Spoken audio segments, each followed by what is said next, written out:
नमस्कार, प्रणाम। अजय भोजपुरी आज फिर हम हाजिर बानी भोजपुरी किताब लेके। आज दूगो किताब बाड़ी सब। भोजपुरी भाषा साहित्य में जब किताबिन के प्रकाशन शुरू भई रहे लगभग 140 साल पहले, तो ओ समय भोजपुरी में अधिकतर गीत जौन लोक पर आधारित गीत रहे वही के प्रकाशन होत रहे। बाद में समय के हिसाब से नाटकन के प्रकाशन शुरू भई।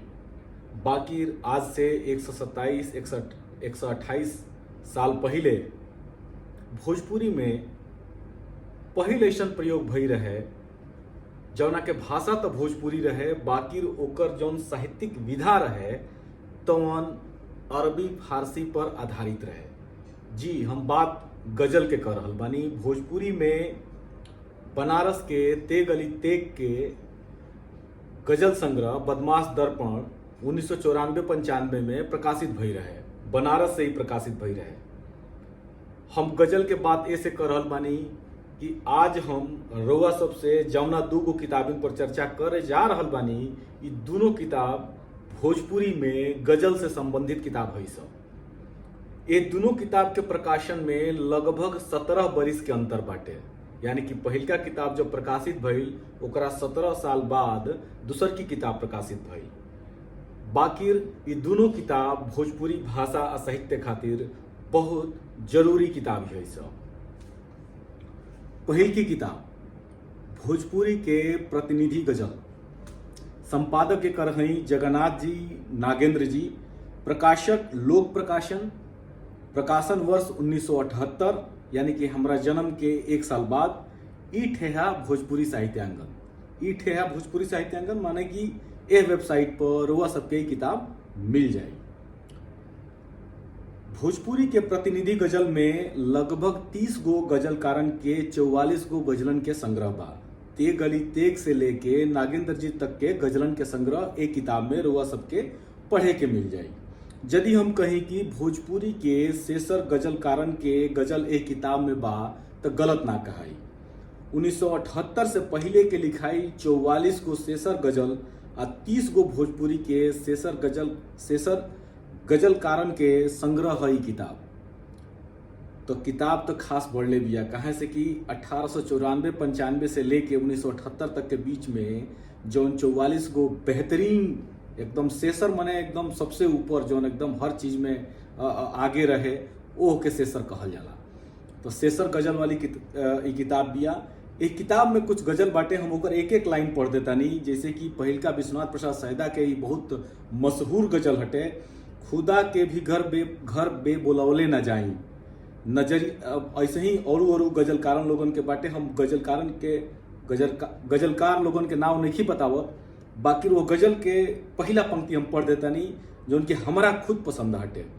जैसे खुदा के भी घर बे बोलौले न जाई, नजरिया के बतिया नजरिया से कही द, कितना कदम के डार हम रहनी अगोर के, दर्द के दाह जब सुध के सयान हो जाला, गांठ मन के बनहल रह गईल, हमरा गली में के दो आके निकल गईल, हटा पतझर के पहरा तनिक मधुमास आवे द, आदमी के आदमी बा खा रहल, एगो दिया जरा गईल केहू, चुनली त फूल काट के बटोर आ गईल, ए जिंदगी में हमरा अजोर ना भइल, जब से आखिन में उनकर सुरतिया बसल, दोसरा के गोड़ काट के आगे बढ़त बा लोग, मधुबन का शिकायत रहल रूसल बहार से। तो ये कुछ 14 गो गजल जो हमरा एक किताब में विशेष रूप से पसंद हटे। बाकी 44 के 44 गजल जोन बाटे तो बहुत बेहतरीन बा। माने रुआ सब एक किताब के जरूर पढ़े जो किताब बिया। एक किताब के भूमिका दोनों संपादक लोग मिल के लिख ले बा, यानी कि जगन्नाथ जी या नागेंद्र जी दोनों लोग मिल के लिख ले बा। ओ भूमिका के पढ़ल बहुत जरूरी बाटे। मात्र 80 पेज के एक किताब के बरियारिये सही, बाकी एक हाली जरूर पढ़ली सबे आनंद आ जाई। ई किताब किने के नइखे, हम जैसे पहले बतौनी हटे भोजपुरी साहित्यांगन पर ई किताब रुआ सबके पढ़े के मिल जाई।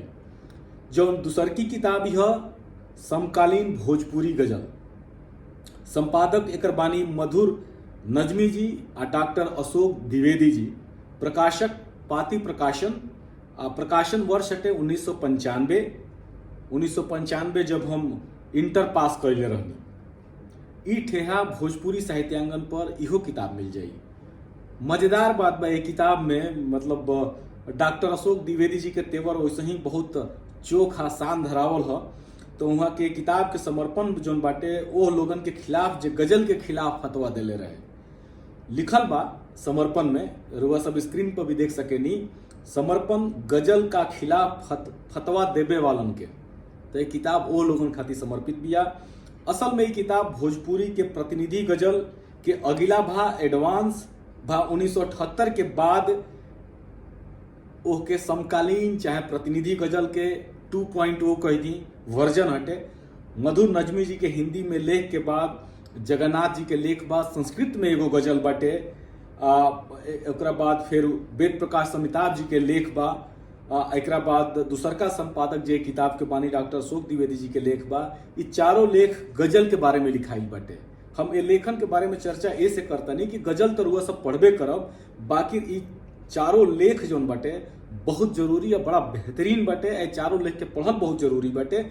एकरा से रुआ सबके गजल के बारे में, खास करके भोजपुरी में गजल के बारे में, जो ने किताब में गजल बारी स वो गजलन के बारे में बड़ा बेहतरीन तरीका से जानकारी मिली। जगन्नाथ जी वाला लेख तो बहुत शानदार बा, अद्भुत बा।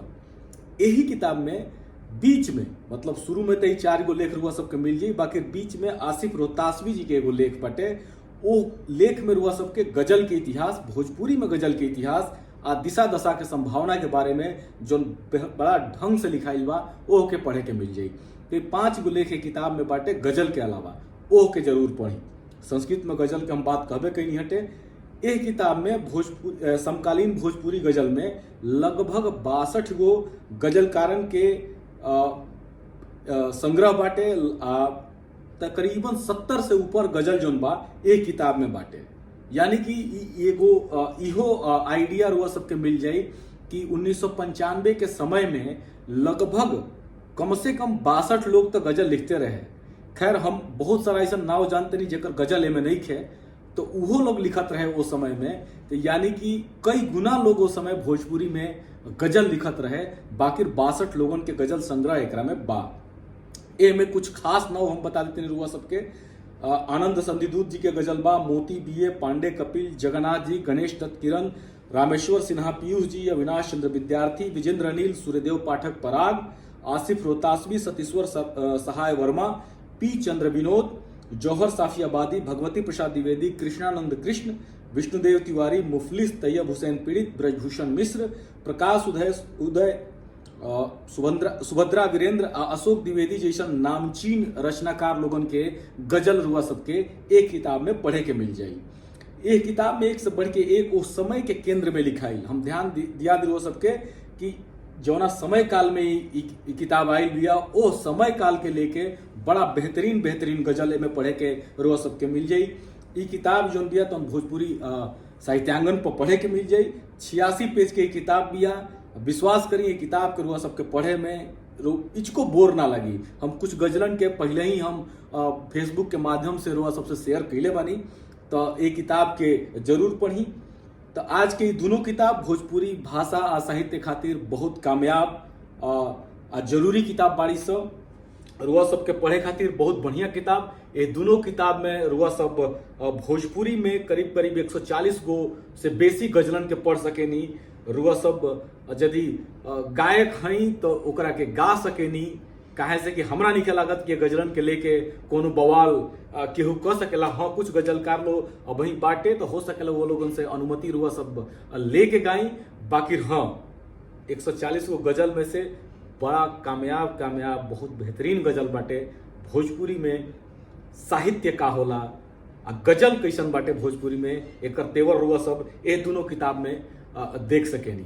हाँ, एगो जरूर बात हम कहब कि यदि ये गजलन में प्रेम जो होता नहीं तो शायद रुआ सबके दुख होई, कहे से कि प्रेम के भाव एक किताब, दोनों किताबिन के जो गजल बाटे ओकरा में तनी कम बा। बाकी जो भोजपुरी के तेवर होला उ तेवर भरपूर तरीके से रुआ सबके देखे के मिल जाई। तब भोजपुरी के गजल आ भोजपुरी के गजलन में भोजपुरिया तेवर यदि देखे के बा तो ये दोनों किताब के जरूर पढ़ी सके। धन्यवाद, प्रणाम, आ जय भोजपुरी।